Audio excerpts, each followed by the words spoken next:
समुद्र किनारे का चर्च। गोवा के सुनसान तट पर एक जर्जर चर्च खड़ा था। लोग कहते थे रात में वहां से घंटियों की आवाज आती है। कोई पास नहीं जाता क्योंकि चर्च में गुमशुदगियां हुई थीं। मीरा, एक पत्रकार, इस रहस्य को उजागर करना चाहती थी। उसने तय किया कि वो एक रात वहीं गुजारेगी। सूर्यास्त के बाद तट पर सन्नाटा फैल गया। समुद्र की लहरें सिर्फ गवाह थीं। चर्च के दरवाजे आधे टूटे हुए थे। मीरा ने दरवाजा धकेला तो अजीब ठंडी हवा चली। अंदर अंधेरा और सीलन भरा था। दीवारों पर पुरानी पेंटिंग्स थीं। कुछ संतों के चेहरे उखड़े हुए लग रहे थे। फर्श पर बिखरे थे टूटे क्रॉस और मोमबत्तियां। मीरा ने कैमरा निकाला और रिकॉर्डिंग शुरू की। अचानक उसे धीमी प्रार्थना की आवाज सुनाई दी। वो आवाज भीतर से आ रही थी। मीरा ने अपनी टॉर्च जलाकर आगे बढ़ी। लंबे गलियारे में अंधेरा छाया था। दीवारों पर पानी की बूंदें टपक रही थीं। आवाज धीरे धीरे साफ होती जा रही थी। गलियारे के अंत में एक लकड़ी का दरवाजा था। दरवाजे पर अजीब प्रतीक खुदे थे। मीरा ने जैसे ही दरवाजा खोला, ठंडी हवा फैली। भीतर एक छोटा कक्ष था। उसके बीचों बीच एक टूटा हुआ घंटा रखा था। घंटा काला पड़ा था और उस पर दरारें थीं। कहा जाता था कि इस घंटी में शाप बंधा है। मीरा ने कैमरे से तस्वीरें लीं, लेकिन तभी घंटा हल्का सा हिला। उसकी ध्वनि हवा में गूंज गई। घंटी की आवाज के साथ कमरा बदलने लगा। दीवारों पर परछाइयां उभर आईं। मीरा ने देखा लोग घुटनों पर बैठे प्रार्थना कर रहे थे। उनके चेहरे धुंधले और भयावह थे। वो अतीत के दृश्य में फंस गई थी। परछाइयां अचानक मुड़ीं और उसकी ओर देखने लगीं। उनकी आंखें खाली थीं पर सवाल पूछ रही थीं। मीरा ने डरते हुए दरवाजा बंद करना चाहा, लेकिन दरवाजा खुद ब खुद बंद हो गया। घंटी अब और तेज बजने लगी। कमरा धीरे धीरे अंधेरे में डूब गया। सिर्फ घंटी चमक रही थी। उसकी सतह पर आकृतियां उभरने लगीं। किसी महिला का चेहरा साफ दिखा। वो दुखी होकर फुसफुसा रही थी। मेरा नाम एलिसा है, मुझे कैद कर लिया गया। आवाज सीधे मीरा के दिमाग में गूंजी। मेरी आत्मा इस चर्च की दीवारों में फंसी है। मीरा ने कांपते हुए पूछा, तुम चाहती क्या हो एली? सिर्फ सच उजागर करो। मीरा को चर्च के नीचे एक तहखाने का नक्शा दिखा। वो नक्शा घंटी पर खुदा हुआ था। मीरा ने टॉर्च लेकर नीचे जाने का साहस किया। सीढ़ियां संकरी और गहरी थीं। नीचे उतरते ही उसे सीलन और अजीब गंध मिली। तहखाने में लकड़ी के पुराने बक्से रखे थे। एक बक्से पर खून जैसे निशान थे। मीरा ने ढक्कन खोला तो हड्डियां दिखीं। उनके बीच एक पुरानी डायरी पड़ी थी। डायरी पर लिखा था, सत्य कभी दबा नहीं रहता। डायरी पढ़ते ही अजीब परछाइयां उठीं। वे दीवारों पर घूमने लगीं। मीरा ने देखा उनमें पादरी जैसी आकृतियां थीं। डायरी में लिखा था कि पादरी ने चर्च को शापित किया। वो आत्माओं को मोक्ष देने के बजाय कैद करता था। मीरा ने तस्वीरें खींचनी चाहीं, लेकिन कैमरे की स्क्रीन काली हो गई। टॉर्च भी झिलमिलाने लगी। सिर्फ घंटी की गूंज सुनाई देती रही और एलिसा की आवाज कहती रही, जल्दी करो। एक दीवार खुद ब खुद खिसक गई। पीछे एक गुप्त कमरा दिखाई दिया। कमरे में मोमबत्तियां जल रही थीं। बीच में लोहे का क्रॉस रखा था। उस क्रॉस से अजीब ऊर्जा निकल रही थी। मीरा ने क्रॉस को छुआ। अचानक चारों ओर आत्माएं चीखने लगीं। दीवारों से खून जैसे धब्बे रिसने लगे। क्रॉस के नीचे एक और डायरी छिपी थी। उसमें लिखा था, घंटी ही कैद की चाबी है। मीरा वापस ऊपर दौड़ी। कमरा अब बदल चुका था। घंटी हवा में झूल रही थी। एलिसा की परछाई उसके पास खड़ी थी। उसकी आंखों में दर्द और गुस्सा था। घंटी तोड़ो वरना तुम भी फंस जाओगी, मीरा कांपते हुए बोली। कैसे? एलिसा ने ताबीज उसकी ओर बढ़ाया। ताबीज पर वही प्रतीक खुदे थे। इसे घंटी पर मारो, एलिसा फुसफुसाई। मीरा ने साहस करके ताबीज उठाया। जैसे ही उसने घंटी पर प्रहार किया, एक कानफोड़ चीख गूंजी। पूरा चर्च हिलने लगा। दीवारें दरारों से टूट रही थीं। घंटी धीरे धीरे फटने लगी। परछाइयां दर्द से चीखते हुए गायब हो गईं। एलिसा की आत्मा मुस्कुराने लगी। अब हम मुक्त हैं, उसने कहा। फिर उसका चेहरा धुंधला होकर मिट गया। चर्च में सन्नाटा फैल गया। घंटी अब जमीन पर टूटी पड़ी थी।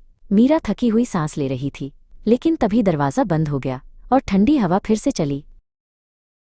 टॉर्च की रोशनी में उसने देखा दरवाजे पर नए प्रतीक उभर आए थे। डायरी उसके पैरों में आ गिरी। उस पर लिखा था, शाप पूरी तरह खत्म नहीं हुआ। मीरा के दिल की धड़कन तेज हो गई। अचानक बाहर से लहरों का शोर बढ़ गया। समुद्र का पानी चर्च की ओर बढ़ रहा था, जैसे चर्च को निगलना चाहता हो। मीरा दरवाजे से बाहर भागी, लेकिन दरवाजा टस से मस नहीं हुआ। घंटी के टुकड़े चमकने लगे। उनसे अजीब धुआं उठ रहा था। धुएं से चेहरों की आकृतियां बनी। वे सब चर्च की ओर खींच रही थीं।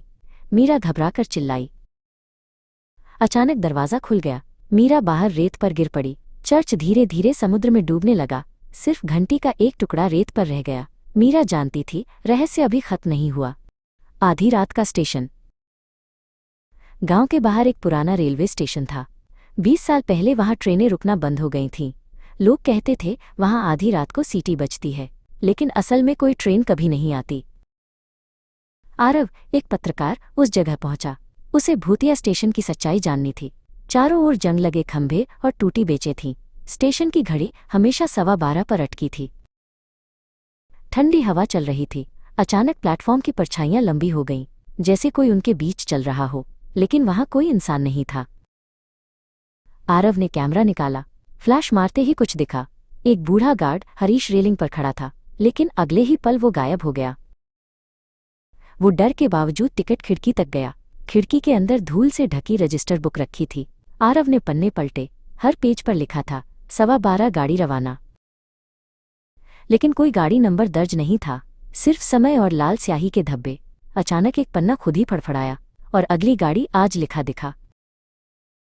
आरव की सांसें तेज हो गईं। स्टेशन मास्टर का कमरा आधा खुला था। वो अंदर गया। दीवार पर लटकी पुरानी घड़ी अब चल रही थी। सुइयां धीरे धीरे 12:15 पर पहुंची और कमरे का दरवाजा अपने आप बंद हो गया।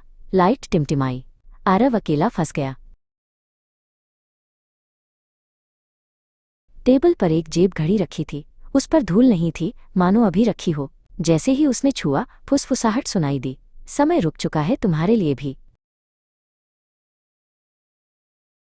खिड़की से बाहर देखा। प्लेटफॉर्म पर भीड़ जमा थी। पुराने जमाने के कपड़े पहने लोग, लेकिन सबके चेहरे धुंधले थे। भीड़ किसी ट्रेन का इंतजार कर रही थी, लेकिन पटरियां खाली थीं। अचानक सीटी बजी। आरव के पैरों के नीचे जमीन कांप गई।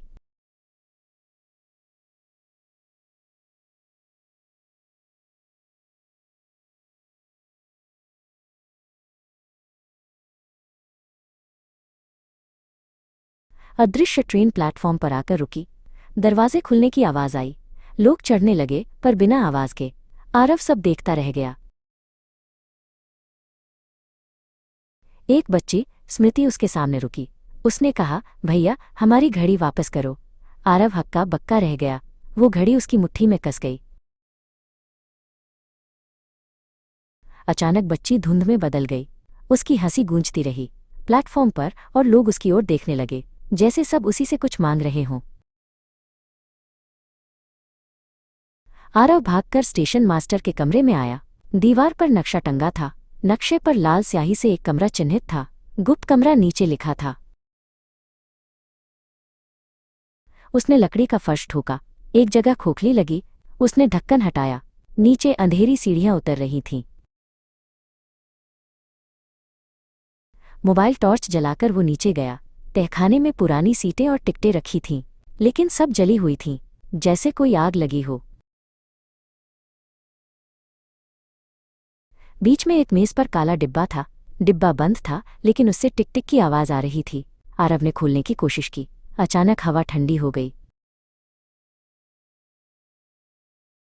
डिब्बा खुला। अंदर वही स्टेशन की जेब घड़ी थी, लेकिन इसमें सिर्फ 12:15 लिखा था, और सुइयां कभी आगे नहीं बढ़ीं। उसने घड़ी उठाई। तभी परछाइयां सीढ़ियों से उतरने लगीं। उनके हाथ लंबे और आंखें खाली थीं। वे सब घड़ी की ओर बढ़ रही थीं। आरव ने घड़ी कसकर पकड़ ली।